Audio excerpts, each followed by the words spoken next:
quiero de estas. El día de hoy vamos a entrevistarnos con Marco Fidel Pérez López, ingeniero catastral y geodesta, graduado en 1987 y quiere contarnos su experiencia profesional y personal desde la academia hasta su vida laboral. Muchas gracias, ingeniero Omar. Ingeniero Me Marco. siento muy feliz de estar aquí con usted.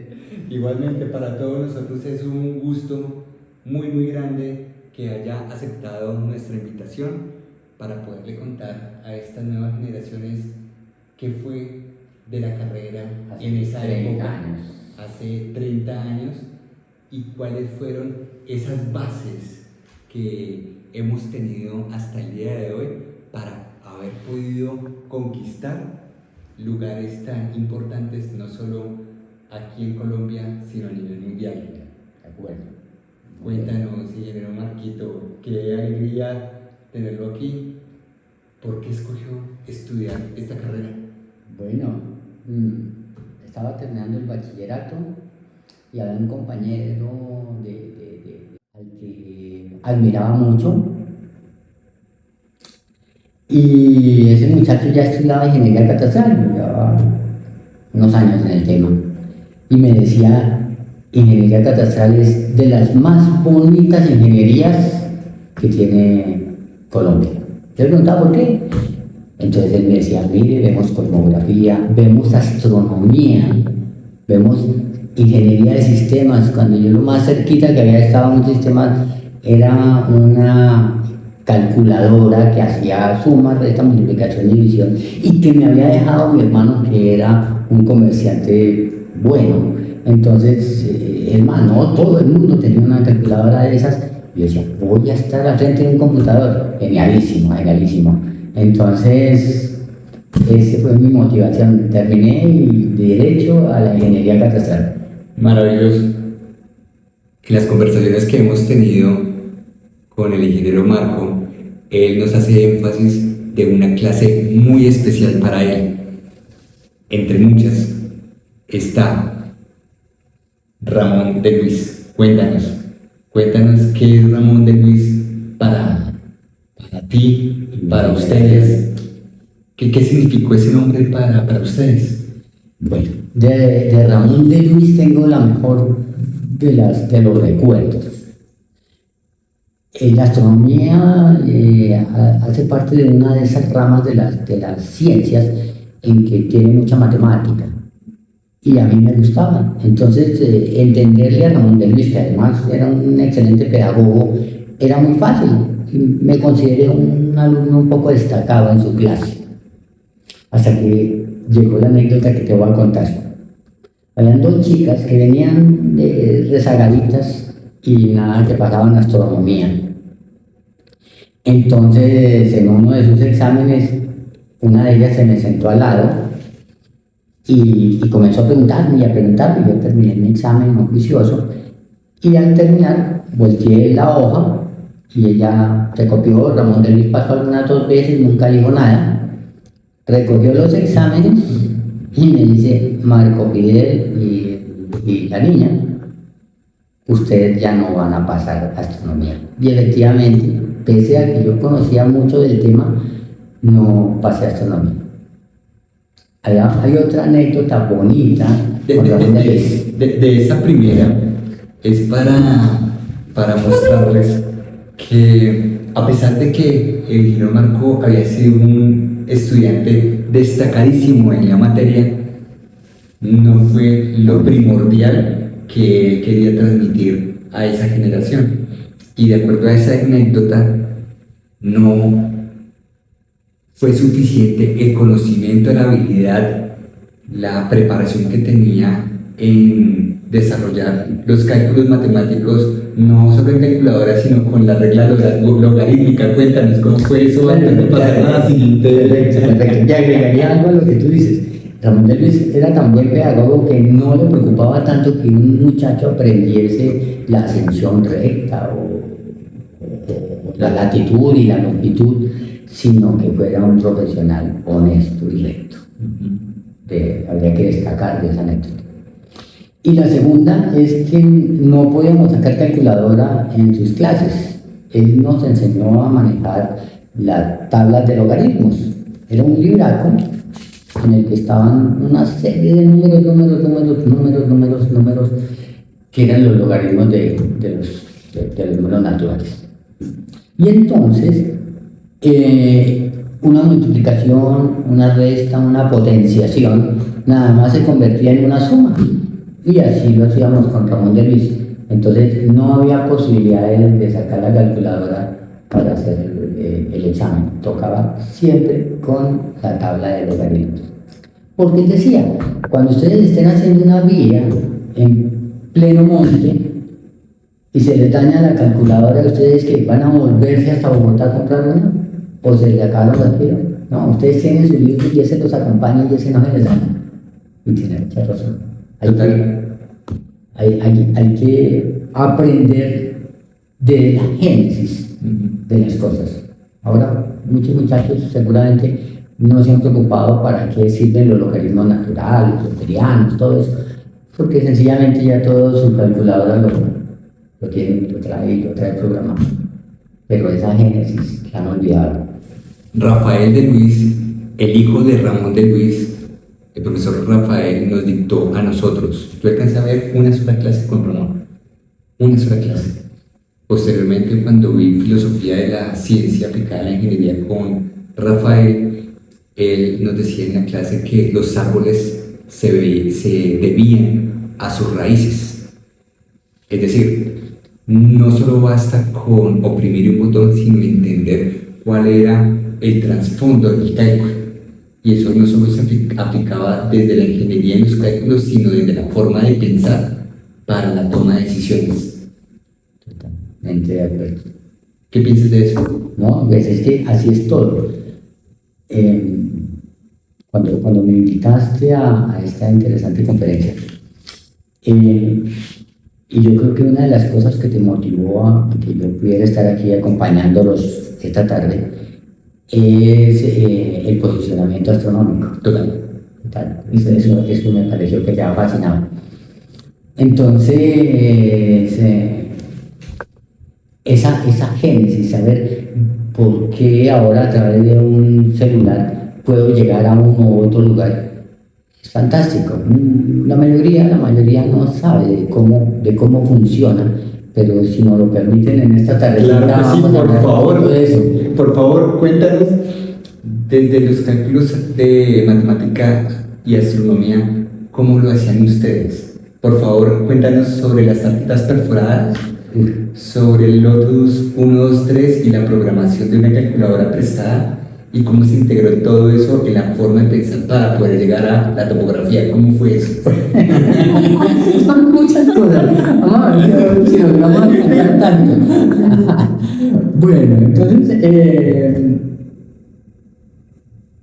para tratar de tocar el tema un poco cronológicamente, vamos a iniciar con el cómputo. Cuando yo escuché de la ingeniería catastral y me decía mi amigo Osvaldo, allá hay computadores, y como lo mencioné, yo conocía escasamente una calculadora de suma, resta, multiplicación y división, y hay computadores, sí, claro. Y efectivamente en el segundo semestre de mi carrera, que tenía 80.000 materias a propósito, tenemos que ver 8.1 materia,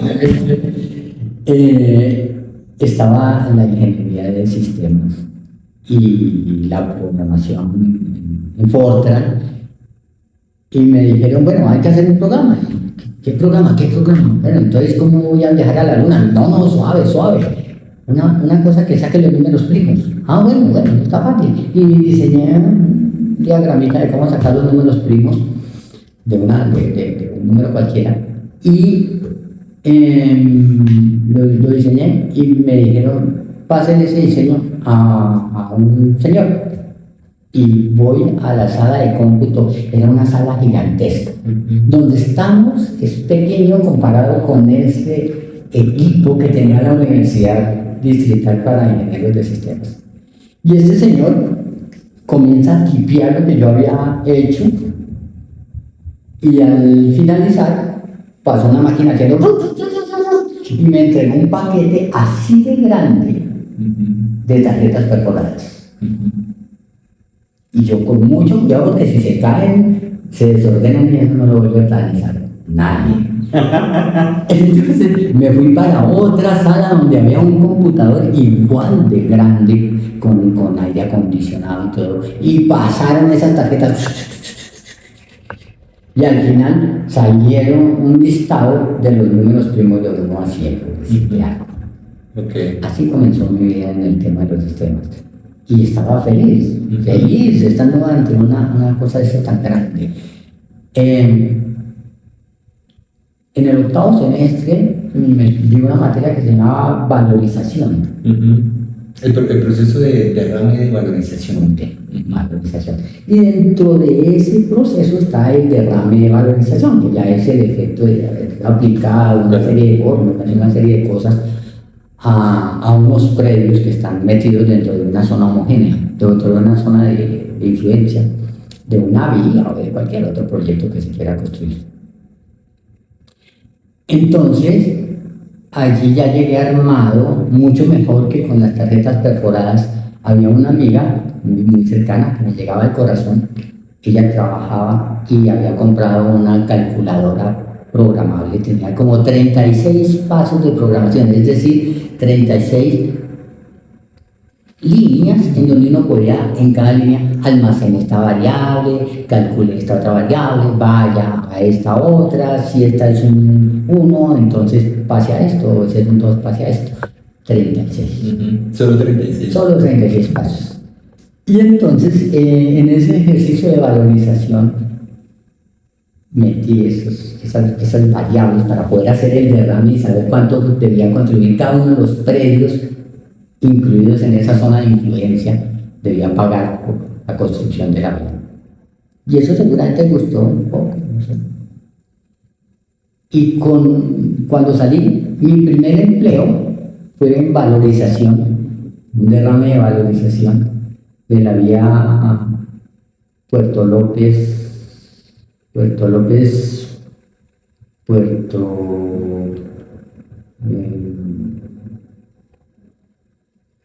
San Juan de Aragón, Puerto López San Juan de Aragón, y ahí hice el ejercicio ya un poco diferente.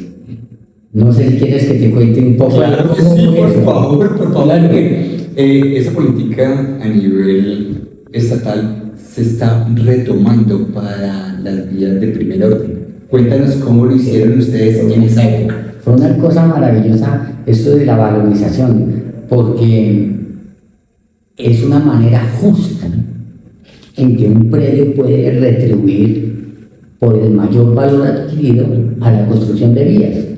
Y era una manera de construir muchas vías a nivel nacional. Porque no solamente era el Estado poniendo plata para construir vías, sino que las personas que se beneficiaban, y se beneficiaban grandemente con la construcción de vías, podían hacer un desarrollo, apoyar el desarrollo vial nacional.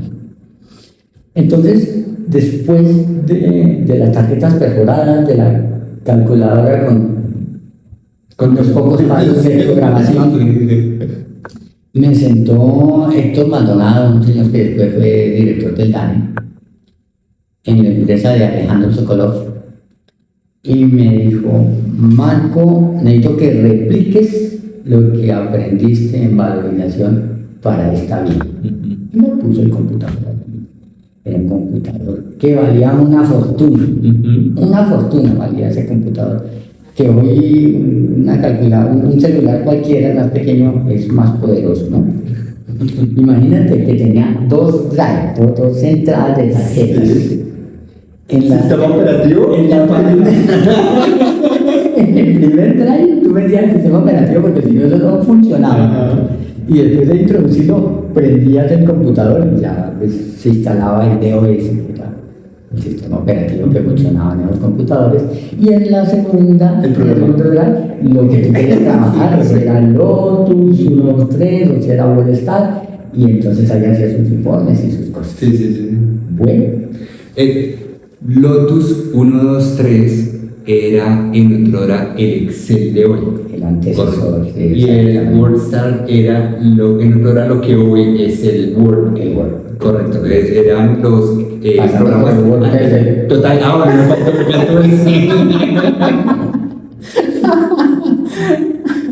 Sí, entonces comenzó. Y bueno, a mí me quedaba mucho tiempo en el ejercicio. Y llegó Alejandro Sokolov, el dueño de la firma, y me dijo: oiga, Marco, yo estoy como enredado un poco porque tengo unas construcciones y necesito saber cuánto se me va de arena, cuánto se me va de cemento y todo, y eso lo hace mi secretaria, pero eso es lentísima, esa vieja es lentísima, me decía Alejandro Sokolov, ¿cómo podemos hacerlo? Y le dije: bueno, no, pues iniciemos, arranquemos. Entonces comencé a programar en ese se llamaba Visual Fox, un programa que maneja bases de BF, con extensión de BF. Y comencé a trabajar en eso. Y a los 8 o 15 días pasó Alejandro Sokolov. Y me dice: Marco, ¿ya terminaste el programa? No, ya me falta, o sea, hacer los reportes, me faltan unas cosas. Y me dice: mi secretaria lo hubiera hecho ya, hubiera tenido respuesta con los ojos cerrados y trabajando solo con la mano izquierda. Yo me reía, ¿no? Sí. Tal vez al mes. Porque tú todavía no lo habías terminado de desarrollar. No, estaba haciendo los círculos, la entrada de datos y el procesamiento, y el output. Estaba haciendo eso. Entonces, al mes, nosotros con mucho respeto, porque era un señor así todo serio, era un ruso. Los padres habían sido mineros de oro en Antioquia. Y era así todo serio. Entonces, ya va a estar el programa. Bueno, venga, lo probamos. Y entonces, ¿qué hay que hacer? Dijeron: estas listas, ahora en lugar de sumarlas y todo, solamente tienes que meter estos datos en el computador. Puso a la secretaria de una a meter esos datos. Ella en 10 minutos terminó de meter la información de ese mes. Y le dije: ahora apriete este botoncito. Y salió el reporte: en la casa 25 se gastaron tantos ladrillos, tantos metros, tantas líneas, en la casa tantas. Las cantidades de obra. La cantidad de obra y todo eso. Y ese señor estaba emocionadísimo. Claro, estaba mucho tiempo y recursos en el cálculo de eso. ¿Y cada cuánto puedo hacer esto? No, si mañana le traen más material, usted lo mete, vuelve y saca el reporte y así, todas las veces que quiera. Interesante. Ese fue muy agradable. Y eso fue en una época donde apenas el desarrollo en las aplicaciones era muy verde, estaba supremamente crudo en Colombia. En Colombia, claro. Sí. Pero ya hoy, cuando las personas dan un clic para averiguar una coordenada y la tienen de manera inmediata, eso no era así hace 30 años. No. El proceso para poder calcular una coordenada, ¿cómo lo hacían? Bueno, si hay compañeros de esa época escuchándome, se van a acordar. Hacíamos muchos intentos de salir de noche para tratar, por intermedio de las estrellas, ubicarnos, saber dónde estábamos parados, en qué latitud y en qué longitud estábamos parados. Y siempre se programaban esas comisiones para salir, y esa noche nublado, ni una sola estrella. Creo que terminé la carrera sin poderme ubicar geográficamente. Llevábamos todo, la carta de constelaciones, llevábamos el teodolito de mejor calidad y todo, pero cuando íbamos a hacer la tarea, nublado, y se acababa la posibilidad. Okay. Bueno, ya terminando, y yo siempre quise dónde estoy parado. Es importante, ¿no? A veces preguntarse dónde estoy parado. Y entonces es donde sigo diciendo que la ingeniería catastral es una ingeniería de visionarios. Eso lo han repetido la mayoría de personas que hemos podido conversar. Sí. Es verdad, es que con 81 materias, si uno no es visionario, si no, eso no puede ser. Entonces, ¿qué pasó? Me llegó un recorte de prensa de la Armada Americana, en donde ponían en órbita un satélite del sistema Transit, Transit, correcto, sí.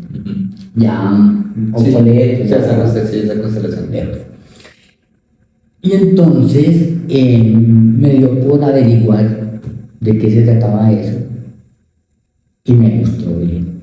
Aquí me voy a poder al fin ubicar, al fin saber dónde estoy, así el cielo está templado. Así sea de día. Así sea de día. Así sea de día puedo saberlo. Sí. Y entonces sencillamente me puse a averiguar sobre el tema y el sistema Doppler y cuando los cuerpos van a gran velocidad, entonces cómo las ondas sonoras se transmiten a unas diferentes velocidades. Y me puse a pensar y dije, no, ya, claro, está como me puedo ubicar. Sí. Y comencé a escribir sobre ese tema. ¿Cómo me puedo ubicar? Y eso me sirvió muchísimo. Cuéntanos sobre lo que escribiste, por favor. Vale, me gusta. Entonces, lo que escribí es lo más elemental del mundo. No lo voy a poner en un sistema tridimensional, sino en un sistema bidimensional, para ser un poquito más claro. Nuestra Tierra es lo más parecida, bueno, es un geoide en revolución, pero es muy parecida a una esfera, lo que todos conocemos como una esfera. Pero si lo hablamos en 2 dimensiones, vamos a tratar de un círculo. Y un satélite hace un círculo también, la Tierra, un círculo también. Entonces, bueno, cuando pasa el primer satélite y yo estoy preparado, en ese entonces estaba preparado porque sabía cómo, sé que ese satélite transmite la hora exacta y manda una señal de radio a cualquier parte del mundo, del universo, manda una señal. Y si hay un receptor que recoja esa señal, entonces va a saber que ese la mandó a tal hora, a mí me llegó a tal hora, ¿cierto? Con nuestro señor Doppler. Sé cuál es la velocidad de la señal con la cual me hizo la emisión. Entonces tengo velocidad, tengo tiempo, ¿qué me falta? El radio, la distancia que hay entre mi receptor y el satélite. Entonces, sabiendo ese R, ¿qué hago? Hago un círculo. Si en ese mismo momento hay 2 satélites, ya no hay uno, sino hay 2, hago el mismo ejercicio con los 2 satélites, generándose 2 grandes circunferencias. ¿Y las 2 circunferencias en cuántos puntos se cortan? En 2 circunferencias que se unen solamente pueden conectar en 2 puntos. Uno, que es donde está mi receptor, y otro, antagónico. En cualquier parte del universo, en cualquier parte. ¿Qué falta? Falta un tercer círculo. Entonces, cuando aparece un tercer satélite, hago el mismo ejercicio y ya 3 esferas solo se unen. Y ese punto es el receptor. Ya sé dónde estoy parado, ya sé dónde estoy ubicado. Y con este principio de lanzas de allá, por eso fue, el primer ejercicio fue hecho por allá en el 55, si no estoy mal, me llegó 20 años después la información. La gente ha comenzado a ubicarse y le dieron la utilidad a los satélites para el geoposicionamiento a través del sistema GPS. Y eso se quedó en papel, eso ya nadie va a volver a hablar del tema, yo mismo me olvidé del asunto. Hasta unos 8 años después comencé a trabajar en el Instituto de la Agustín Corazón. Me gustó trabajar muy bonito. Y fue muy grato que me dijeran, Marco, te van a comprar unos GPS para hacer topografía y geografía. Y dije, mierda. ¿Cómo así que yo antes de que estos señores compraran estos primeros GPS ya se había hablado de esto, ya no lo habíamos imaginado. Y ahora ya alguien lo convirtió en realidad Ok. comprando unos GPS y eso ha crecido inmensamente. Ahora todos los celulares, sin conocer cómo funciona el tema, Está incorporado. está incorporado. Y te permite saber dónde estás y además planificar una ruta a donde quieres ir, Sí. con los tiempos, con cantidad de cosas. Y con la inteligencia artificial además te vas a demorar tanto. Fantástico. Pero esa fue la génesis, así nació, así para mí, un ingeniero catastral, era fantástico saber que eso que yo me había imaginado, que solamente estaba en papeles, ahora se había vuelto realidad con el GPS comprado con el Instituto de 5 Asia. Espectacular. Claro, la satisfacción fue enorme. Ingeniero Marco, un nombre, Marco Tulio Pérez, geofísica. Cuéntanos. Es el mejor de los que tengo. Muy bueno. ¿Por qué? Bueno, venga, le cuento. Comenzó con geología. Nosotros veíamos todo de geología.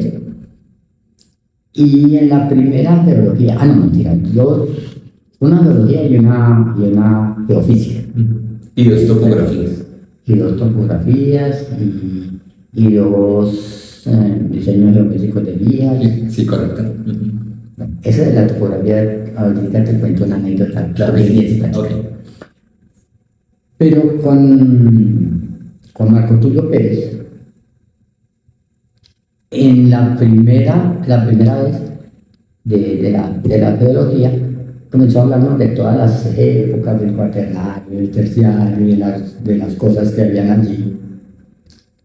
Y muy poca gente pasaba, porque es que había que aprenderse muchas cosas, muchas datas, no era complicado. Entonces, la gran mayoría de nosotros nos quedamos. Creo que solamente pasaban los repitentes. Ok. Entonces, aparentemente solo pasaban los repitentes. Qué cosa tan extraña, ¿no? Bueno, era el único que estaba geología, volvamos a escribir, volvamos a ver con él. Pero era otra geología, el hombre. En esa otra no lo poníamos a repetir lo mismo de las épocas, de las eras, de los nombres de las rocas, sino de la génesis de las cosas. Entonces eso me cambió fantástico, no sentí que era perdido el semestre anterior, sino que había aprendido dos geologías con este material. Y luego con la geofísica, él interpretaba de una manera muy sencilla, muy gráfica, esas fórmulas complejas de Laplace y nos las hacía entender. Y además el uso. El uso de las transformadas de Laplace. El uso de... Sí, maravilloso, sí. Claro, eso es fantástico. Sí. Entonces, un campo equipotencial para encontrar un mineral, esto lo hacía con una sencillez enorme. De pronto un poquito más que la que hacía Luis Gómez en su geodesia. Porque Luis nos enseñaba como de dónde nace, crece y todo esto y las fórmulas. Pero este señor era la practicidad basta. Entonces era riquísimo. Y cuando no podía ir por alguna razón, porque además tenía muchas ocupaciones en Ecopetrol, mandaba al especialista en la materia que quería que se resolviera ese día. Pero el especialista profundo, el geomagnetismo, y al otro día que teníamos nuevamente clase, nos preguntaba cuándo fue, y volvía y hacía como un repaso rápido. Y pasaba fantástico. ¿Cómo crees que ha marcado esa visión de todos esos profesores para las personas que hemos pasado por las aulas de ingeniería catastral y geodesia? ¿Cómo crees que nos ha marcado esa visión de ese grupo de personas que soñaron, que fueron visionarios? ¿Cómo crees que nos marcó? Pues grandemente. 81 materias, casi un tanto igual de profesores, 10 filar al frente mío. Y, y cada una de esas materias y cada uno de esos profesores, en su gran mayoría, también habían unos que eran muy regulares, creaban en mi mente una posibilidad de desarrollar un proyecto o un trabajo. Siempre lo vi así. Entonces, eso me parece fantástico. Hace un ratico hablábamos de la topografía. Y eso de marcar, me gustaría mostrarlo con ese ejemplo de la topografía. Sí, por favor. Que me ocurrió. Bueno, yo soy un muchacho, fui un muchacho que tuvo que viajar desde Zipaquirá hasta Bogotá para recibir todos los días mis clases. En ese tiempo era 1 hora. No. Ahora son 2 horas largas. Sí, exacto, sí, terrible. Y entonces viajaba de Zipaquirá, el transporte me dejaba en la Caracas, en ese entonces, en la Caracas con 28, y de la Caracas con 28 subía hasta la sede de la Macarena, había que hacer mucho ejercicio. Pero bueno, estamos en el tema de la topografía. En el tercer semestre de mi topografía, mi primer curso de topografía, y me enseñaron a medir un bloque. Y eso me pareció fantástico. Sí. Fantástico. ¿Por qué me parece fantástico? Porque fue un año de mucha comercialización de fincas de Zipaquirá, Pacho y zonas aledañas. Una dinámica inmobiliaria. Sí, impresionante. Había mucho dinero circulante. Y entonces, al haber aprendido eso, ¿qué me dio la posibilidad de hacer 1, 2, 3 levantamientos topográficos en el semestre? Sí. Y con eso aseguraba mi transporte, aseguraba mi almuerzo. Bueno, si no había que hacer muchas fotocopias, porque de pronto se complicaba y tocaba llegar a la casa a almorzar, y uno que otro librito y cosas así que podía conseguir. Entonces, le saqué jugo a la carrera desde los comienzos. Yo también, yo me pasé en los últimos semestres haciendo topografía. Sí, muchos de nosotros, gracias a la carrera, con el conocimiento de la topografía fue el que nos impulsó a tener un ingreso, incluso previo a graduarnos. Total. Y así todas. El catastro. Antes de terminar la universidad, hubo un convenio con Catastro Digital y ya fuimos a hacer anotaciones de primera, segunda, de tercera. Clase. Entonces también. Y así comenzó una serie de empleos, de trabajos, visitando cada una casi de las materias que vimos. Yo no te había comentado ahorita que mi fuerte son las estadísticas agropecuarias. Sí. Verificar cuántas vacas hay, cuál es la cantidad de yuca que producimos en el país, de papa, de arroz riego, de todas estas cosas. Sí. Y muchas de las materias han servido para que pueda desarrollar esa tarea de manera eficiente y sobre todo como generando un plus a lo que hacen otras personas. Por ejemplo, este tema de las estadísticas, pues lo puede hacer más bien un estadístico, ¿cierto? Yo diría que ellos conocen más la media geométrica, la mediana y todo eso, que de pronto nosotros. Pero ese plus que le da la geografía que aprendimos hace que tenga un poder impresionante. Porque es que una toma de decisión es la evaluación previa de la posibilidad de éxito o fracaso del camino que se va a correr. Y eso lo debemos a las matemáticas. Si nosotros tenemos esa conciencia que los números son importantes para evaluar los escenarios antes de tomar decisiones, el desarrollo del país sería diferente. ¿Qué piensas? No, total, pero agrégale un plus, que nosotros no solamente nos contentamos con sacar el número, sino nosotros le decimos, además ese número está ubicado aquí, Correcto. Y ahí en ese punto, ese número se puede volver 2 veces más interesante porque tiene unas características geofísicas de tales condiciones. Ujú. Tiene un uso del suelo tal, aquí podríamos tener unos conflictos de tales. Eso lo podemos hacer nosotros con el posicionamiento astronómico, eso de que le hablé hace un rato. Sí. Entonces, ese plus que nosotros le damos a cualquier arte material lo hace muy valioso. Es que no solo es el dato crudo, sino es el análisis de ese dato para convertirlo en información que pase por un análisis de estadística y probabilidad para darle un mejor marco de referencia en la toma de decisiones de la política pública de un país.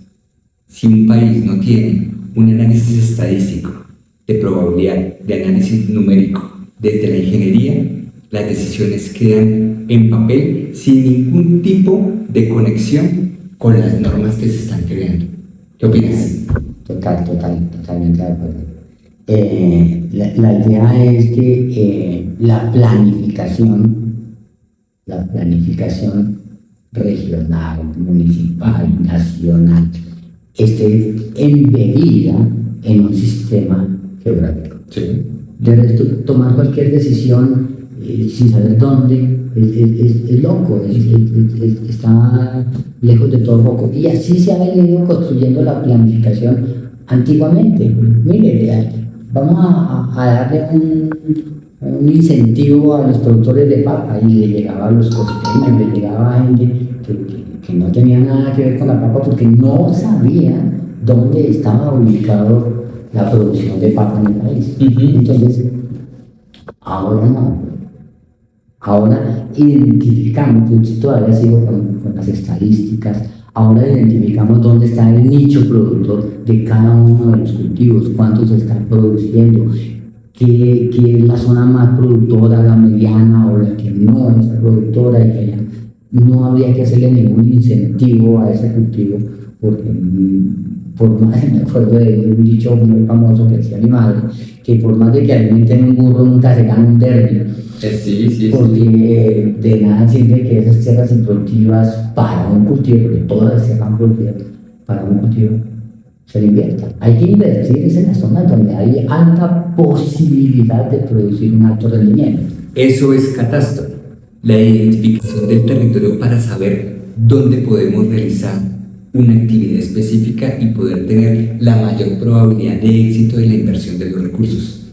Pero Marco, imagínense que hablando con nuestros colegas de catastrales y geodestas e ingenieros que están trabajando en el Reino Unido, nos decían la diferencia entre lo que se aplica en el Reino Unido y lo que aplican allá en Colombia no es porque las personas sean más o menos inteligentes.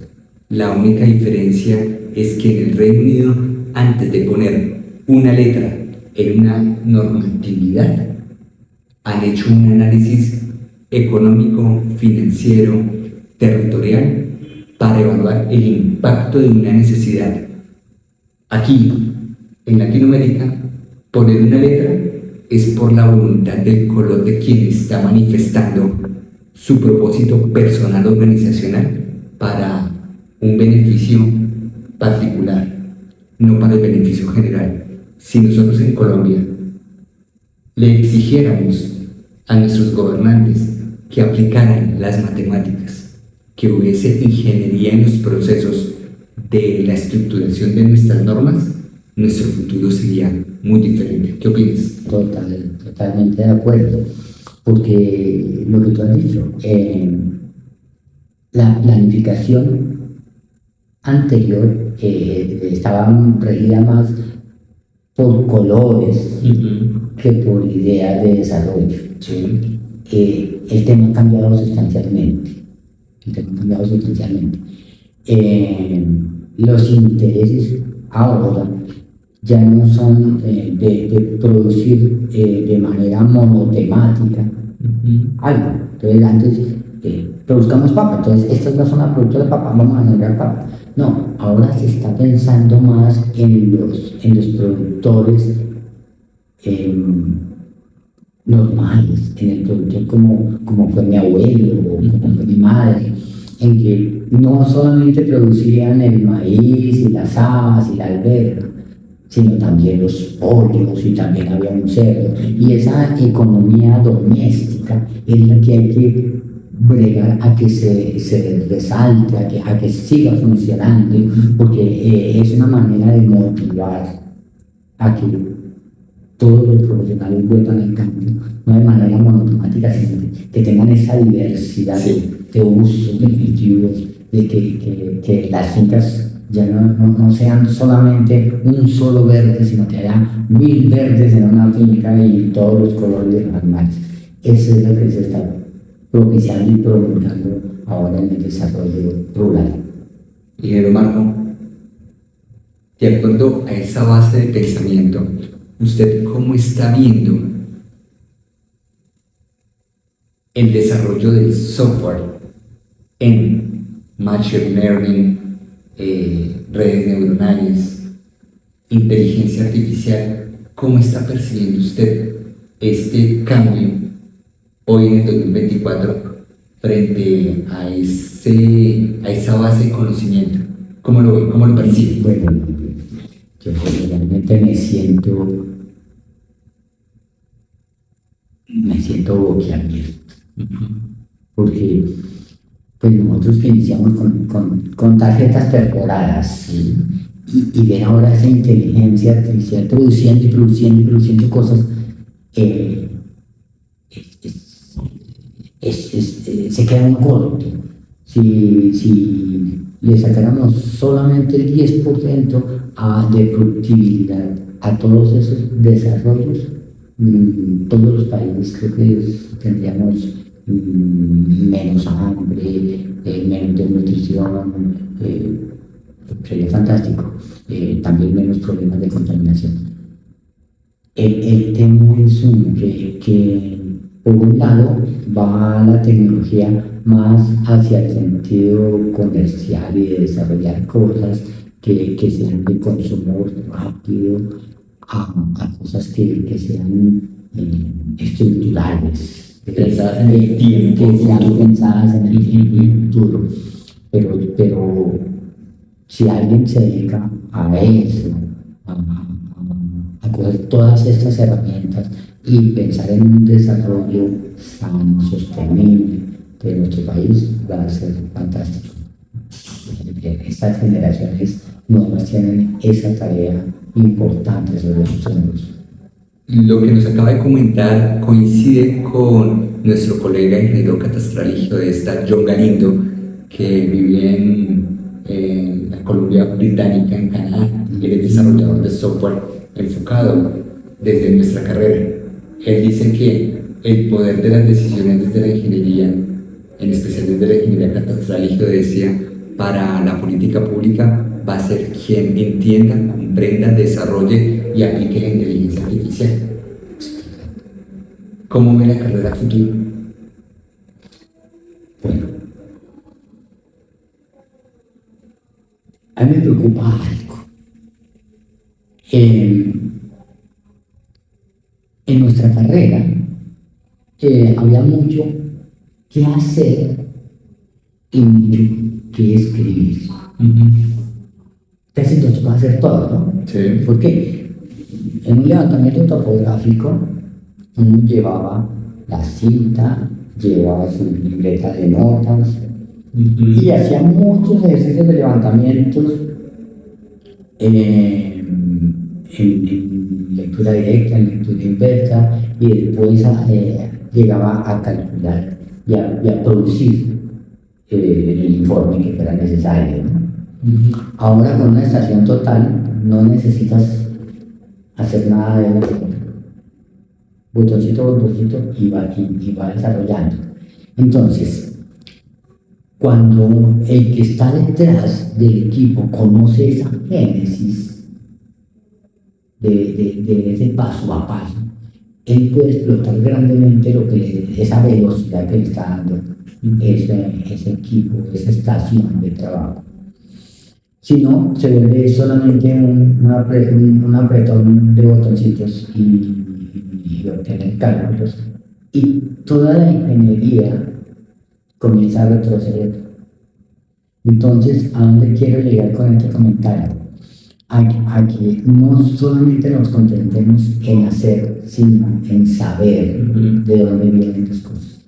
En el evento en que si la máquina lo produce y lo produce en un minuto, identifique por qué lo produce y lo produce en un minuto. De esa manera puede mejorar todo el proceso y no se va a quedar estancado. Va a haber un desarrollo porque conoce de dónde salió, a dónde va y a dónde quiere llegar. Ese es el tema ahora cuando uno lo ve en los muchachos, ¿no? Que ellos pues se limitan a procesar lo que está funcionando, pero pues como no han tenido el antes, pues va a ser un poco difícil que puedan desarrollar y mejorar aún después. Entonces, en nuestra carrera, ¿a dónde quiero ir con esto? A que nuestra carrera siga siendo esa escuela de investigación en que conoce el proceso, conoce todo lo de atrás, correcto, conoce todo lo de atrás, sabe qué hay hoy y así poder proyectar a un futuro. Me preocupa que solamente nos volvamos técnicos en producción de algo, solamente manejando, que si yo el ANSYS o cualquier otra de estas herramientas y solamente la manejemos, pero no vamos a aportar al mejoramiento de esa tecnología. Eso me preocupa. Hay un libro, Un Mundo Feliz, de Huxley, y él aborda, pues, en un contexto a veces casi nihilista o nihilista, sobre una visión a veces como fatalista de la pérdida de sentido por perdernos la base, por no saber ese hilo conductual de por qué pasan las cosas. ¿Está de acuerdo? Me uno totalmente. Lo que he expresado hasta ahora es eso, que la universidad no debe olvidar Ni cortar ese ni hilo. cortar ese hilo conductual. Cuando hice el estudio de valorización, el primer estudio de valorización en Puerto Caldas, San Juan de Arama, la cartografía del meta era muy deficiente, solamente tenía el río Mea y unos 2 o 3 callos y no existía nada más. Y yo tenía que hacer un derrame de valorización predial sobre esa incipiente cartografía. Y la fotogrametría y la fotoidentificación jugaron un papel importantísimo. ¿Qué hice? Compré fotografías en el magnífico de Asia ampliadas de la zona. Hice una ortorrectificación, digamos, manual, tratando de minimizar ese efecto central y estas cosas con un central muy elemental que me pude conseguir. Y lo cierto es que logramos al final hacer un derrame de valorización medianamente bueno, sin existir cartografía del meta. No existía cartografía del meta. Entonces, ¿cómo pude lograrlo? Porque en esas clases de fotogrametría y de fotoanálisis me dieron las herramientas para poder salir de un entrenco de no existencia de algo. Sí. Pero el que no sabe, no, esperemos a ver si el satélite le saca alemán. Bueno, ahora no es mucho más fácil, ¿no? En esas épocas, pero ¿no? Entonces veo que había unas fotografías de escalas altísimas, ya escalas unos 50.000, y a través de ampliar y todo, lograr poder armar una fotografía para hacer una zona de influencia y sobre ello un derrame de valorización. Pero ¿cómo lo por lo que tú acabas de mencionar?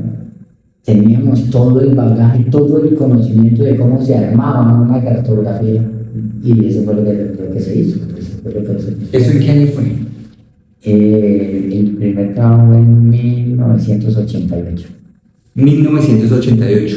estamos en el año 2024, todavía tenemos ese problema. Las normas, claro, las normas están creadas como si ya estuviese la cartografía y la geodesia totalmente densificada a nivel nacional, y es la base para hacer el catastro multipropósito. Obvio, no en todos los lugares del país, pero si no tenemos cartografía y si no tenemos geodesia, no podemos esperar adelantarnos 14 años de retraso en el catastro multipropósito y proyectarlo a solo 2 años para poderlo actualizar. ¿Por qué crees que es esa visión tan cortoplacista de sacar las cosas rápido sin tener las bases iniciales para poder hacer un proceso tan complejo pero tan necesario en nuestro país? Bueno, en parte es porque la vida tiene un corre-corre muy rápido. Las personas, no sé, yo creería que si todavía la ingeniería catastral tuviera 81 materias, no habría muchos que se inscribieran. Bueno, ¿esto cuándo salió? Sí, la visión de Correcto. Allí no había chance de perder una materia porque atrasabas una línea y sí a todo. Sí. Pues yo no fui la excepción, obviamente. Yo soy código 82, es decir, yo entré en el año después del cierre grande en el segundo semestre y debería haber terminado en el 86, ¿cierto? Sí. Pero muchas materias, como eran tantas, uno se quedaba y ya ver más de 8 materias era muy difícil, aunque no todas tenían,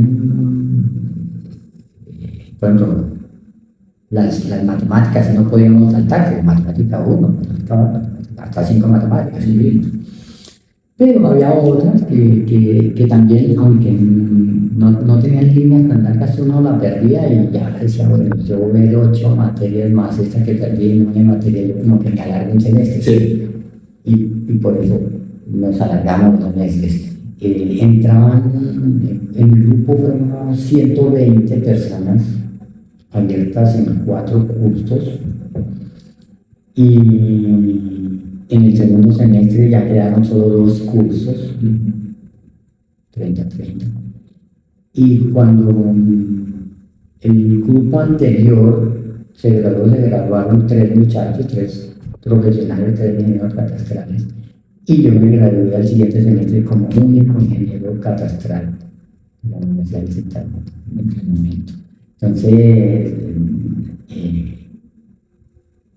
no era como tan rápido, pero había que hacerlo bien. Sí. ¿Cierto? Sí. ¿Por qué? Porque eran los maestros prácticos. Sí. Imagínate, yo solamente me gradué nada. Entonces, era un poco complejo. Era complejo. Ahora no. Ahora yo creo que entran 40 y se gradúan por lo menos 20, qué sé yo. Lo normal, ¿no? Sí, total. Lo normal. Pero en nuestro caso, y creo que por muchos años fue así, que solamente era primero un filtro muy grande, porque una vez 60 personas se fueron en primer semestre. Y después el filtro fue tan severo, pues ya te digo, 3 personas antes que yo, de los 81, 2 se graduaron, y yo me gradué en el semestre siguiente. Okay. Como Marco más. Sí. No, Sí, señor. Para las nuevas generaciones, ingeniero Marco, ¿qué les diría hoy a esas personas que tienen esa ilusión de aprender desde el primer semestre de la carrera? Cuénteles qué recomendación les haría usted. Les haría a esas personas que tienen ese sueño apenas en semilla. Bueno, para ellas y para sus amigos y conocidos, contarles ese sueño de carrera, así como me lo contó Osvaldo antes de yo entrar a la catastral, que me decía, mira, ya va a haber sistemas, va a haber astronomía, va a haber cosmografía, imaginarme yo al cosmos, yo ahí parte de él. Entonces, es tener ese sueño y vivirlo cada semestre, cada materia, gozársela, tratar de encontrarle esa visión futurista que voy a lograr con esa carrera, que voy a lograr con esa materia. Entonces, esa es mi propuesta, que lo vean así, que no lo vean como cuando uno en el bachillerato veía sociales y le parece hartísimo y la geografía, aprenderse de todos los lugares. No, no es así, es soñar.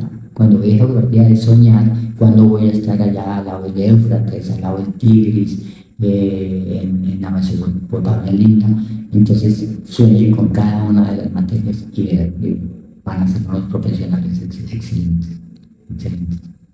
Lo único que esperamos de estas nuevas generaciones es que entiendan que para poder tener un país en paz tenemos que comenzar por tener procesos desde la ingeniería pensados con un propósito, esperando un resultado, que la base de la pirámide, que son nuestros campesinos, puedan gozar de este hermoso país y de este hermoso territorio, y solo eso se puede lograr si somos organizados en nuestras tomas de decisiones y si queda plasmado en nuestra normatividad los números para que sea efectivo cada una de esas ideas maravillosas que va a tener el futuro para nuestros compatriotas. Desde la Asociación Colombiana de Ingenieros Catastrales y Geodestas, ingeniero Marco, muchísimas gracias. No, ingeniero Mitar, muchísimas gracias por invitarme. Me sentí honrado de tu invitación. Para nosotros también, que nos hayas acompañado y que le hayas podido hablar a tantas personas que van a tener en sus manos el futuro de este lindo país. Gracias, compañeros. Gracias, ingenieros catastrales. Un abrazo a todos.